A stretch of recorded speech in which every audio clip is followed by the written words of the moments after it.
Kirby Smart has led Georgia, as you know, to the last 2 national championships in the college football playoff, and his teams have played in 3 of the national championship games in the past 7 years. He's a 3-time Southeastern Conference Coach of the Year. And when he was a player at Georgia, he led the SEC in interceptions his senior year back in 1998, so the 25th anniversary of his interception fest. He was also a 4-time member of the SEC Academic Honor Roll. His wife, Mary Beth, played basketball as a 4-year letter winner at Georgia, 2-year starter. They met when she was arranging Kirby's official visit, actually not an official visit, but an interview for an assistant coaching job as running backs coach back in 2005. They have 3 children and a foundation that they oversee, which is focused on supporting needy children and families in the community around the University of Georgia.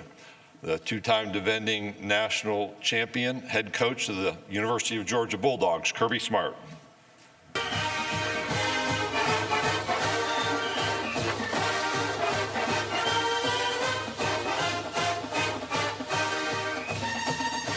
Thank you, Greg. I appreciate that. And according to Claude Felton, I'm not allowed to go over 10 minutes. So after Eli's filibuster yesterday, I have decided to set an alarm that will not let me go over. Love you, Eli. It was directed right at you. But I want to thank Greg Sankey. Number one, his leadership's incredible. I don't think you guys understand how good a job, and I always feel like I'm being redundant because I say the same thing every year. But this year, I also want to give kudos to the staff in Birmingham that does so much for the rest of us, and so many of them go unmentioned. But the staff, the SEC staff, does an incredible job of educating us on a lot of issues and helps us out with that. So appreciate that, Greg, and all your leadership. Then I want to thank you guys. I also want to issue you the greatest challenge that has ever been issued to the media group here. I thank you for what you do, but your challenge today is to get more than 3 sentences out of Brock Bowers, which we have not been able to do in 3 years. So if you can get him to talk, it'll be a great challenge for you, and see if you can get it done. 19 of my 25 years coaching has been served in the SEC footprint. I think that's pretty cool. When you can actually go 24 of 30 when you include the 5 years that I played at Georgia. But 19 of the 25 years has been in that footprint. I'm very comfortable in that footprint. I enjoy the SEC footprint. Listening to Commissioner Sankey yesterday talk about all the accolades of this conference. I mean, I love it. I love going to see or seeing 2 baseball programs in the SEC finals. The women's basketball, our conference dominant. All the spring sports that we compete in seem so dominant. I love and embrace SEC athletics. So I want to give a quick thanks to all our fan bases. I mean, the SEC is just different. And when you think about the fan bases in our conference, they make it what it is. They allow us to recruit to the largest attendance in the country, and it makes our job much easier when you're in the best conference there is in the country. So this off season, how have I spent this off season? I think when I think about that, the first thing I think about is July, because the only time that we have anything off as coaches is end of June and July. And my family and I went on a family vacation there for about a week in July, and then I got to enjoy what my mother started about 13 years ago, and she's so proud of. She calls it Julymas. Julymas is Christmas in July. And because we have bowl games as coaches, we don't get to kind of celebrate Christmas as a family. So we bring my brother's family, my sister's family, my parents, 8 grandchildren, all under one roof for 3 to 4 days. And my parents absolutely love it. I don't know that my wife always does, but my family really enjoys it, and we get to have a good time. I also got to spend 5 days in the SEC footprint in Mississippi. Travel baseball dad, which is fun and exhilarating, but my wife wants to go to Italy and the Amalfi Coast, and instead we spent it in Mississippi for 5 days in South Haven. And I enjoyed every minute of that, and getting to be a travel baseball dad's something I enjoy. But our staff, our team, our university, our entire Dog Nation went through one of the highest of highs in January, which was to win back-to-back CFP championships, which had never been done. We then endured the loss of two dear family members, Devon Willock and Chandler LeCroy. We love them and we miss them. So many people have stepped up for our players within our organization during this time of need. One of the toughest things I've ever been through as a coach was to experience that. But some of the leadership that really helped us, we have a rising star in our athletic department in Doris Griffin. She's been there for me, our players, and so many others during these tough times. She's our senior deputy director of athletics and the sport facilitator for football. Thomas Settles, our team chaplain. What an incredible asset he has been for both our players, our coaches, and people in our organization. You know, a tragedy can either divide or unite us. I'm proud of our players. It has definitely brought them closer together and united our team and our family. So a while back, I was sent something I thought was pretty unique. And I was actually at my desk the other day combing through some things, and it literally hit me right between the eyes as I looked at it. It's a Post-it note that was posted. I'd gotten this probably a couple years ago, and it was posted behind my seat at my desk. And I think anyone can tell you the benefits of great leaders. Anybody can tell you what it looks like. They can tell you what leadership can do for you. They can tell you how to develop leadership. There's tons of books written on great leaders and leadership. But you won't see, and what you will never see, is people talk about the costs of leadership and costs associated with leadership, I should say. If we truly want to be honest and upfront about leadership, you can't ignore the cost of leadership. Great leaders are willing to accept those costs. And I want to share quickly three of those things, three of the costs that are plastered on my desk right behind it that kind of caught me between the eyes last week. Number one, you will have to make hard decisions that negatively affect people you care about. Number two, you will be disliked despite your best attempt to do the best for the most. And number three, you will be misunderstood and won't always have the opportunity to defend yourself. Those are three costs that come from being a great leader. And the reason I share these three costs are exactly what the three players we brought from UGA represent. They don't fear those costs. That's the reason we decided to bring them. They accept those costs and they embrace those costs, and it's not hard for them to see the benefit of those costs as leaders of our team. I want to talk real quick about those guys. Brock Bowers, junior tight end from Napa, California. We all know about his phenomenal athleticism. He's got a 3.45 GPA in finance. I remind him constantly that's 5.05 right behind where I was as a finance major at Georgia. So it's the only thing I've been able to beat Brock at. But Brock is unique. He's easily the quietest, hardest worker I've ever been around. And it's such a joy to bring him today because see him squirm on that plane and be uncomfortable and think about having to talk to you guys. I'm so excited to see his growth he gets from visiting with you guys and getting to enjoy it. But I wanted to kind of share a quick story on Brock that I think epitomizes who he is. So our all-season conditioning program, we have these things called boxes. It's part of our program. We do run in boxes. You got to run down one side of the field, and then you jog across the end zone, and then you got to sprint the other side. So one day, I don't think these tight ends would claim for this to be true, but one day our younger tight ends had decided that they were going to finally get Brock. They were going to beat Brock on the boxes.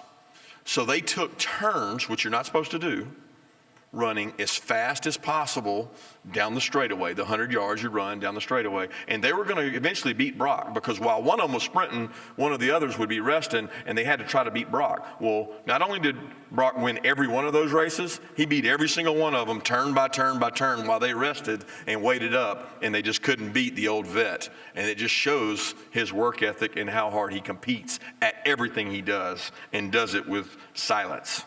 Next guy I'll bring up is Kamari Lasker.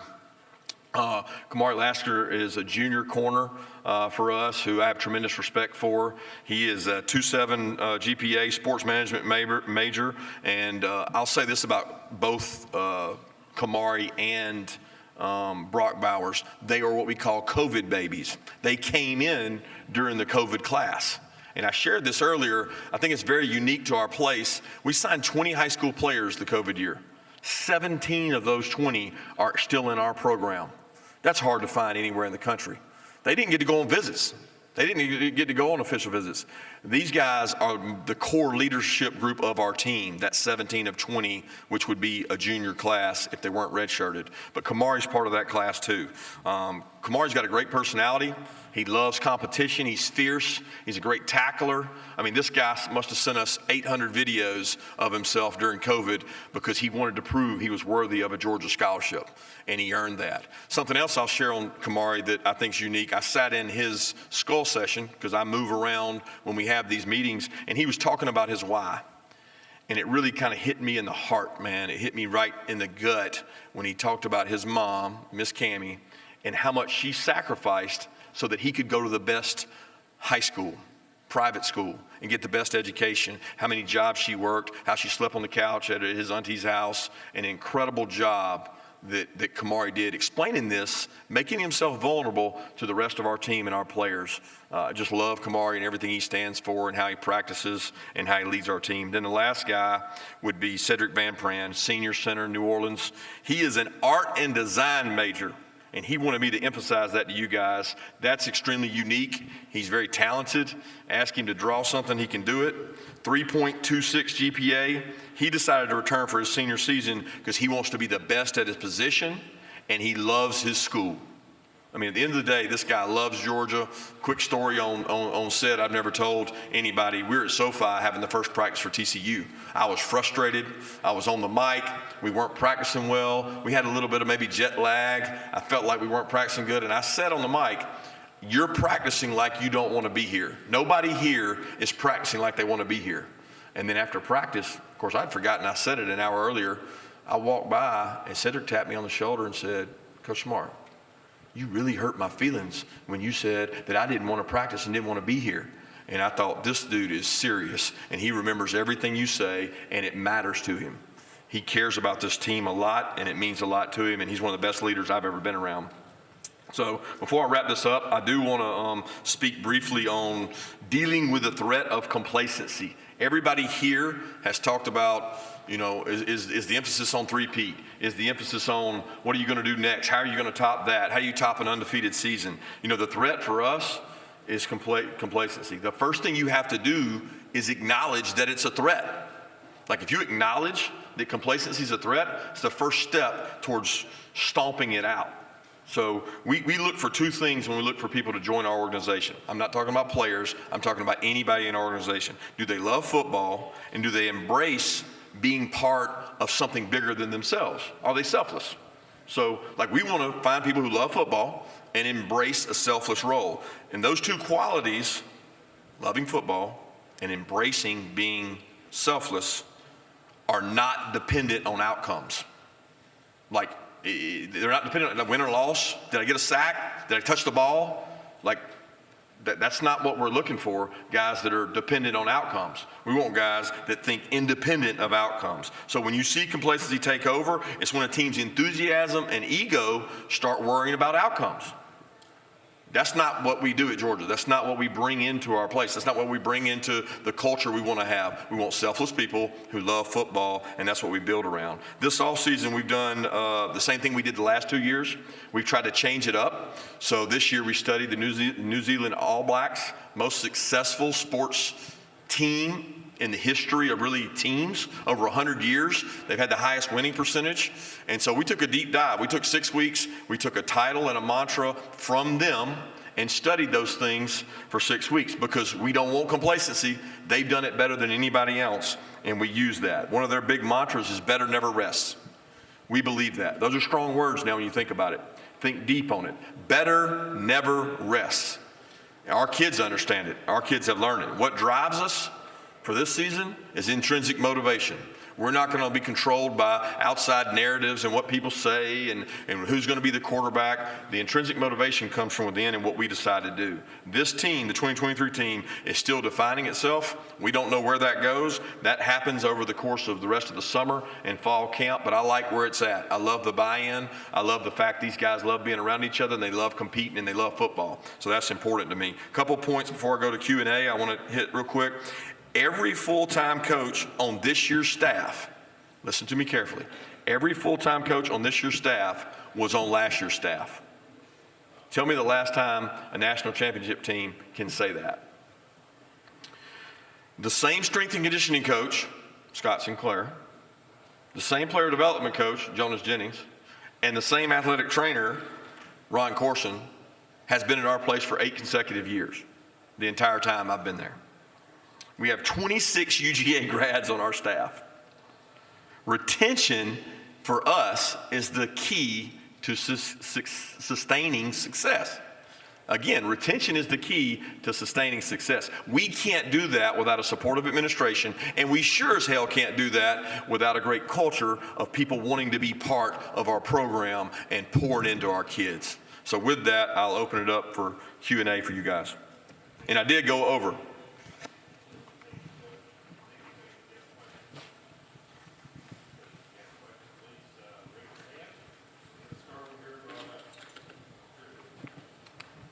Coach Smart, Drew DeArmond, WZZN Radio, Huntsville, Alabama.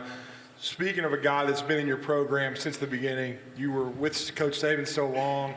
I know he worked with you there. Talk about the development of Glenn Schumann and what he's meant to your program defensively and what he's helped you accomplish thus far. First off, Glenn Schumann's an incredible man and person. You know, he's a graduate of Alabama. He came there on the Bear Bryant scholarship. His dad played football at Alabama. He's the son of a football coach. He's extremely bright. He's extremely passionate. I rely heavily on Glenn for input on practice schedules, defensive design, thinking outside the box. There's not a time that when I think of who can I ask on my staff that understands what we want and what we need, Glenn Schumann's that guy. He's very talented.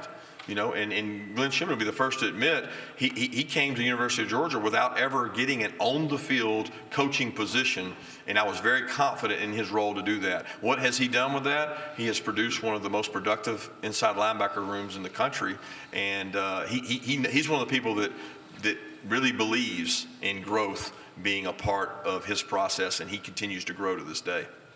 Coach, we'll go over to our right-hand side, over here to the right. Hey, Coach. Chris Marler, College Football Uncensored podcast. #1 recruiting class, back-to-back natties, more kids in the league in your first 7 years than any coach in the modern college football era. That being said, with all those accomplishments, is there anything specifically you feel like you can improve on as a coach? And also, before you answer, I don't know who this guy is, but he told me y'all are going 7-5 before she handed me the mic, so you're welcome. He told you what? I couldn't hear. Y'all are going 7-5. It was him, not me. I got you. I still couldn't hear what he said, so I don't even know what he said. It must have been funny.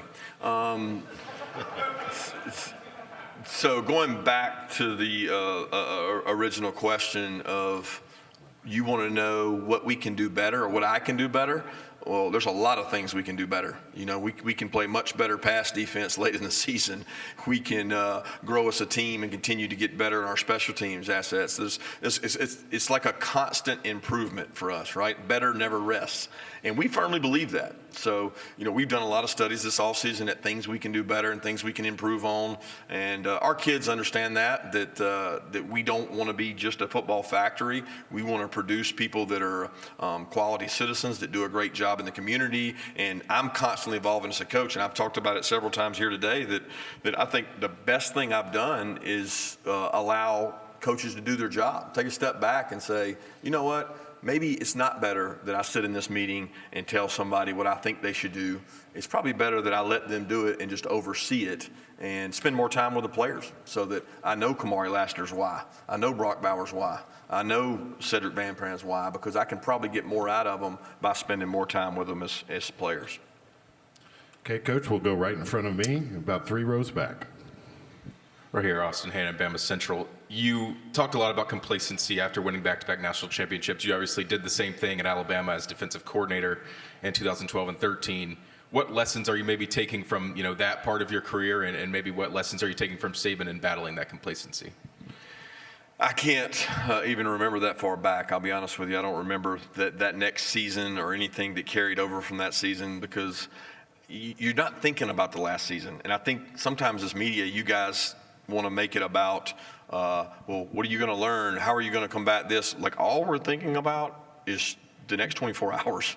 Like, how can we get better in the next 24 hours? I'm not sitting here thinking of some motivating factor. People are like, well, what are you going to tell your team this year? Are you going to tell them people are going to say you're going to be 7-5? No, I've never said that anybody thought our team was going to be 7-5. We expect to be good at University of Georgia. We want sustained success. So we have to do that by winning every day. And that's not going to change whether we win it or not this year.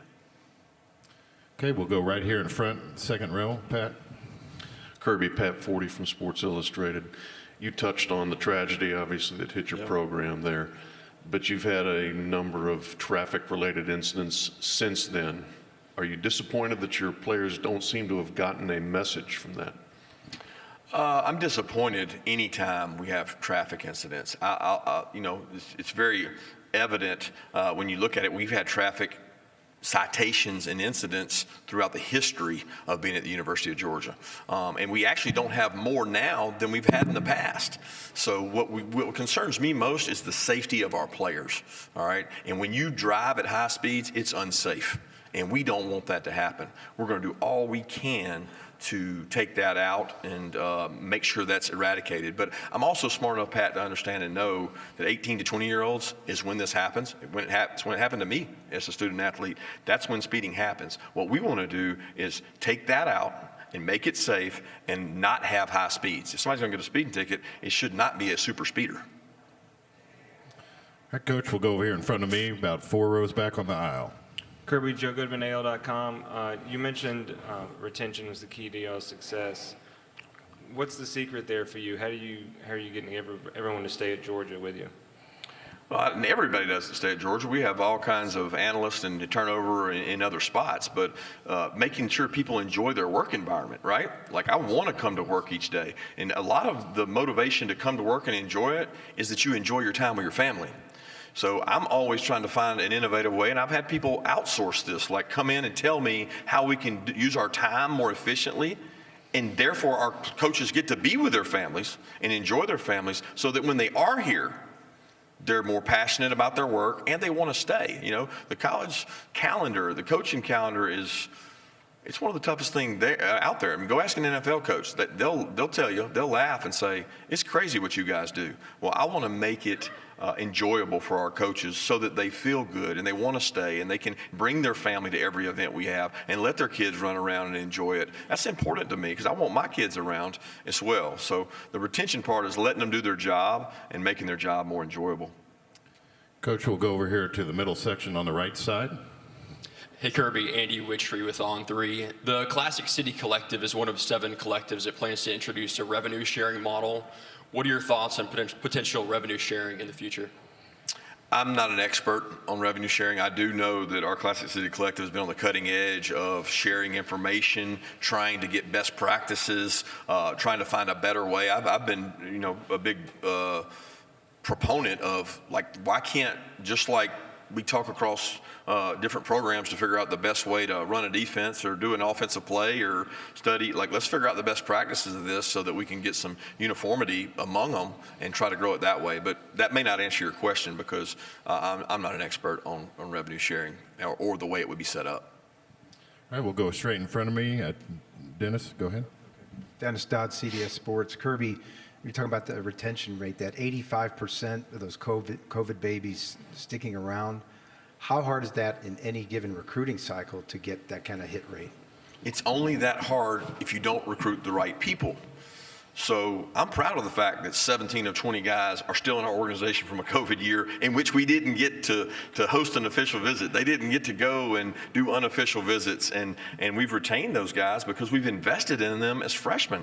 We've invested them as sophomores. They've seen kind of return on investment for older players that stuck around. they watched Aquay Walker not start his sophomore year, but start his junior year and then go a first-round pick his senior year. So they've seen a lot of the evidence of the success, but they've also seen the buy-in of the leadership. So I challenge anybody to dig up, that COVID class, and that's been a really good. And you know what we evaluated that class on? Love of the game and being selfless. Like, that's not hard. It's hard to find, but it's not hard to evaluate. All right, we'll stay right next door there in the same front row. Teresa. Over this direction, Coach, to your left. Teresa Walker, the Associated Press. In the wake of the hazing reports out of Northwestern, do you or have you addressed the topic of hazing with your team, or do you, and how do you handle maybe the idea of team bonding within your locker room? Yeah, that's in our checklist. I think every coach would say at the beginning of the year, you have a certain checklist you go through. And what's happened uniquely is that most of your roster is turning over in January. So a couple years ago, when we had 18 or 19 mid-years, we began doing an August session of this is our new team, these are our new players, these are our team rules, and here's the policies we go by. And then we have to do it in January now, where in the past, 10 years ago, 8 years ago, we never did this in January. But our team is turning over in January. So we do twice a year. We do education. We go through, and I lead that session because it's important to me that they hear it from me, and our entire staff's in there, and our entire players are in there. And that's one of the things that we talk about each time, not so much hazing as it is welcoming the freshmen. I remember being a freshman and having to carry people's trays and, getting your head shaved when I was a freshman back in 1994. And I just thought that was so dramatic. But now those freshmen, the guys we sign, they have to play. So when you create this separation of they have to do this and they have to do that, they're not ready to play. They're like a different team. So we do, more of a brotherhood. Take this guy in. He's at your position. Can you go out and teach him and walk him through, embrace those guys, and make sure they understand that hazing will not be tolerated. And if it is, they need to let us know. Coach, we'll go over to our right on the far wall near the SEC logo. Go ahead. Hey, Coach. Steve Moulton, WCCN out of Huntsville, Alabama. Hope you're doing well. I wanted to ask about recruiting. How much have you seen recruiting change throughout your tenure as a head coach? And what needs to improve, if anything, in terms of recruiting? When you say what needs to improve in terms of recruiting, recruiting has always been recruiting, right? It's changed because the rules and parameters have changed. We moved up a signing date, moved it to December, which then made us all do official visits in June. I've seen this whole transformation from a recruit in 1994 that went on official visit in late January to you would never even bring a guy hardly even in on a visit in January because they're almost all already enrolled. So the cycle has flipped in terms of that. But when you talk about improving recruiting, I think so much used to be built on your facility and how can you show them, how you can develop them, the education, what's your major going to be, what do you want to do out life after football? And so much has now become directed towards NIL. And I think that's some of Commissioner Sankey's frustration of trying to make that at least somewhat uniform so that we're not operating under different rules state to state. Coach, we'll go in this center aisle right here on the right side, left side. Hey, Kirby, Graham Coffee, Dog Central.